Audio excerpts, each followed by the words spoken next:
ಈ ದಿನ ರಾಮನಗರದಲ್ಲಿ ಮಧ್ಯಾಹ್ನ 12:30 ಸಮಯದಲ್ಲಿ ರಾಮಕೃಷ್ಣ ಆಸ್ಪತ್ರೆ ಬಲಭಾಗದಲ್ಲಿರ್ತಕ್ಕಂಥ ಬ್ಯಾಂಕ್ ಆಫ್ ಇಂಡಿಯಾಗೆ ನನ್ನ ಆತ್ಮೀಯ ಸ್ನೇಹಿತರಾಗಿರ್ತಕ್ಕಂಥ ಕೊತ್ತಿಪರ ಗೋವಿಂದರಾಜ್ ಅವರು, ಸತ್ಯ ಸಂಗ್ರಾಮ ಪತ್ರಿಕೆಯ ವರದಿಗಾರರು, ಜೊತೆಗೆ ಸಾಮಾಜಿಕ ಹೋರಾಟಗಾರರು, ದಲಿತ ಸಂಘಟನೆ ಒಕ್ಕೂಟದ ಜಿಲ್ಲಾಧ್ಯಕ್ಷ ಕೆಲಸ ಮಾಡ್ತಾ ಇರುವಂತಹ ಸಂದರ್ಭದಲ್ಲಿ ಇತ್ತೀಚೆಗೆ ರಾಮನಗರದಲ್ಲಿ ನಡೆದಂತ ಜಿಲ್ಲಾಡಳಿತ ವರ್ಸಸ್ ಶಾಸಕರ ವಿರುದ್ಧ ಏನು ಸಂಘರ್ಷ ಏರ್ಪಟ್ಟಿತ್ತು, ದಲಿತ ಸಂಘಟನೆ ವರ್ಸಸ್ ಜಿಲ್ಲಾಡಳಿತ, ಆ ಸಂಘರ್ಷ ವಿಚಾರವಾಗಿ ನಿರಂತರವಾಗಿ ನಾವು ಪತ್ರಿಕಾಗೋಷ್ಠಿಯನ್ನ ಮಾಡ್ತಾ ಇರ್ತಕ್ಕಂಥ ಸಂದರ್ಭದಲ್ಲಿ ಮತ್ತೆ ಅದಕ್ಕೆ ತದ್ವಿರುದ್ಧವಾಗಿ ಅದಕ್ಕೆ ಸಂಬಂಧಪಟ್ಟಂತವರು ಕೆಲವರು ನಮ್ಮ ವಿರುದ್ಧ ಅಪಪ್ರಚಾರ ಮಾಡ್ತಕ್ಕಂಥದ್ದು, ಹೇಳಿಕೆಯನ್ನು ಕೊಡ್ತಾ ಇರ್ತಕ್ಕಂಥ ನೀವು ಮಾಧ್ಯಮದ ಮುಖಾಂತರ ನೀವು ನೋಡಿದ್ದೀರಿ.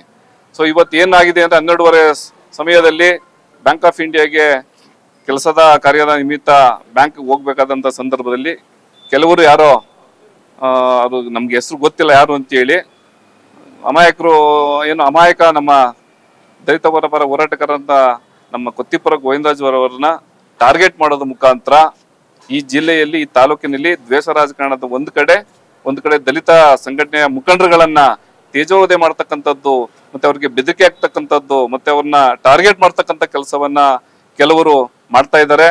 ಇದು ನಿಮ್ಗೆ ಶೋಭೆ ತರತಕ್ಕಂತ ವಿಚಾರ ಅಲ್ಲ. ಮುಂದಿನ ದಿನಗಳಲ್ಲಿ ಇದಕ್ಕೆ ನೀವು ತಕ್ಕ ಉತ್ತರವನ್ನ ಕೊಡೋ ಈ ಜಿಲ್ಲೆಯ ತಾಲೂಕಿನ ಜನ ಕೊಡ್ತಾರೆ.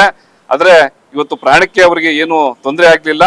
ಆದ್ರೂ ಕೂಡ ಅವರ ಪರಿಸ್ಥಿತಿ ನೋಡಿದ್ರೆ ಹೆಚ್ಚಿನ ಚಿಕಿತ್ಸೆಗಾಗಿ ಬೆಂಗಳೂರಿಗೆ ರವಾನೆ ಮಾಡ್ತಕ್ಕಂತ ಒಂದು ಸಂದೇಶವನ್ನ ಡಾಕ್ಟರ್ ಹತ್ರ ನಾವು ಚರ್ಚೆ ಮಾಡಿ ಅನಂತರ ಅದ್ರ ಬಗ್ಗೆ ನಾವು ಬೆಂಗಳೂರು ತಗೊಂಡೋಗ್ಬೇಕಾ ಬೇಡವಾ ಅಂತಕ್ಕಂಥದ್ದನ್ನ ನಾವು ಯೋಚನೆ ಮಾಡ್ತಾ ಇದೀವಿ.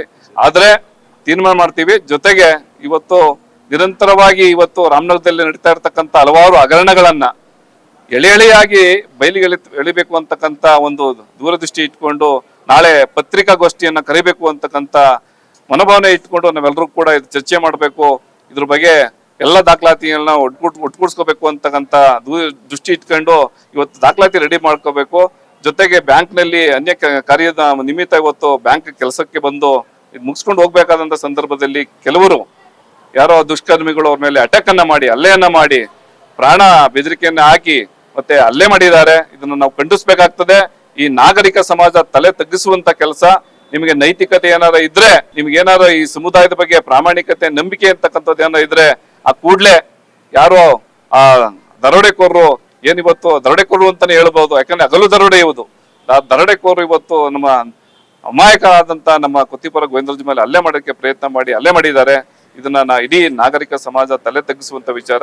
ಈ ವಿಚಾರವಾಗಿ ಕೆಲವರು ನಿನ್ನೆ ಪತ್ರಿಕಾಗೋಷ್ಠಿಯಲ್ಲೂ ಕೂಡ ಎಚ್ಚರಿಕೆ ಕೊಡೋದ್ರ ಮುಖಾಂತರ ನಮ್ಮನ್ನ ಕೊಲೆ ಬೆದರಿಕೆ ಆಗ್ತೀವಿ, ನಿಮ್ಮನ್ನ ಕೊಲೆ ಮಾಡ್ತೀವಿ ಅಂತಕ್ಕಂಥ ಸಂದೇಶವನ್ನ ಪರೋಕ್ಷವಾಗಿ ಕಳಿಸಿರ್ತಕ್ಕಂಥದನ್ನ ಮಾಧ್ಯಮದಲ್ಲಿ ನೀವೆಲ್ಲ ಗಮನಿಸಿದಿರಿ. ಇದು ಯಾವುದೇ ಕಾರಣಕ್ಕೂ ಇದು ನಡೆಯೋದಿಲ್ಲ ರಾಮನಗರದಲ್ಲಿ. ಮುಂದಿನ ದಿನಗಳಲ್ಲಿ ಇದಕ್ಕೆ ಉತ್ತರವನ್ನು ನಾವು ಕೊಡ್ತೇವೆ. ನಾವು ಕೂಡ ಶಾಂತಿ ಪ್ರಿಯರು. ನಾವ್ ಯಾವುದೇ ಇದಕ್ಕೆ ಹೋಗೋದಿಲ್ಲ. ನಾವು ಕಾನೂನು ಮುಖಾಂತರ, ಪೆನ್ನಿನ ಮುಖಾಂತರ ನಿಮ್ಗೆ ಉತ್ತರವನ್ನ ಕೊಡ್ತೇವೆ. ಯಾವುದೇ ಕಾರಣಕ್ಕೂ ಇದು ಇಲ್ಲಿ ನಿಲ್ಲಬೇಕು. ಯಾಕೆಂದ್ರೆ ದಲಿತ ಪರ ಸಂಘಟನೆ ಹೋರಾಟಗಾರರನ್ನ ಹತ್ತಿಕ್ಕುವಂತ ಕೆಲಸವನ್ನ ನೀವು ಮಾಡಬೇಡ್ದು ಅಂತಕ್ಕಂಥ ಎಚ್ಚರಿಕೆಯನ್ನ ಈ ಸಂದರ್ಭದಲ್ಲಿ ಹೇಳಲಿಕ್ಕೆ ಬಯಸ್ತೇನೆ. ಸರ್, ಈಗ ಆಲ್ರೆಡಿ ಮಾಧ್ಯಮದಲ್ಲೇನೆ ಬಹಿರಂಗವಾಗಿ ಚರ್ಚೆ ಆಗಿದೆ, ಮಾಧ್ಯಮದಲ್ಲ ಹರಿದಾಡ್ತಾ ಇದೆ.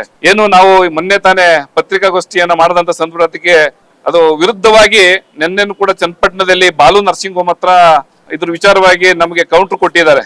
ನಾವೇನು ಅದು ಸಾರ್ವಜನಿಕವಾಗಿದ್ರೆ ನಾವ್ ಅದ್ರ ಬಗ್ಗೆ ನೋ ಅಬ್ಜೆಕ್ಷನ್, ನಮ್ದೇನು ತೊಂದರೆ ಇಲ್ಲ. ಆದ್ರೆ ಅದ್ರೊಳಗೆ ಕೆಲವರನ್ನ ಟಾರ್ಗೆಟ್ ಮಾಡ್ತಕ್ಕಂಥದ್ದು, ಅದ್ರೊಳಗೆ ಕೆಲವರಿಗೆ ಹೆದರಿಕೆ ಆಗ್ತಕ್ಕಂಥದ್ದು, ದೌರ್ಜನ್ಯ ಮಾಡ್ತಕ್ಕಂಥದ್ದು, ಕೊಲೆ ಬೆದರಿಕೆ ಆಗ್ತಕ್ಕಂಥ ಹೇಳಿಕೆಯನ್ನು ಕೊಟ್ಟಿರ್ತಕ್ಕಂಥದ್ದನ್ನ ನಾವು ಅನುಮಾನವನ್ನ ಪೊಲೀಸ್ ಇಲಾಖೆಗೆ ಇದಕ್ಕೆ ಸಂಬಂಧಪಟ್ಟಂತ ಪೊಲೀಸ್ ಇಲಾಖೆ ನಾವೆಲ್ಲವನ್ನ ದಾಖಲಾತಿಯನ್ನು ಒದಗಿಸ್ಕೊಡ್ತೀವಿ.